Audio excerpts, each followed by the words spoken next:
धुळे जिल्ह्यात जुलैचा दुसरा आठवडा उजडला तरी समाधानकारक पाऊस झालेला नाहीये। जेमतेम पावसावर शेतकऱ्यांनी पेरण्या तर केल्यात, पण आता पावसानं ओढ दिलीये। विहिरींमधील पाणीसाठा संपल्यानं पिकं कशी जगवायची असा प्रश्न आता शेतकऱ्यांसमोर आहे। हवामान विभागानं देखील पावसाच्या खंडाचा अंदाज वर्तवलाय। यामुळे धुळ्यातील बळीराजा आता संकटात सापडलाय। यामुळे आता पिके जळण्याची भीती व्यक्त होते।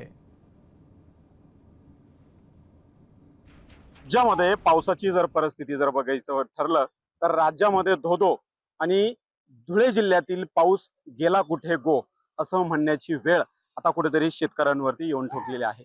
आपण जर बघितलं तर धुळे जिल्ह्यामध्ये अक्षरशः खूप कमी प्रमाणात पाऊस झालेला आहे।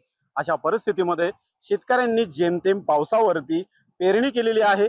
परिस्थिती काय आहे ही पावसाची आणि आपण कशा परिस्थितीमध्ये पेरणी केलेली आहे, कशा पद्धतीने सगळं काम चाललंय?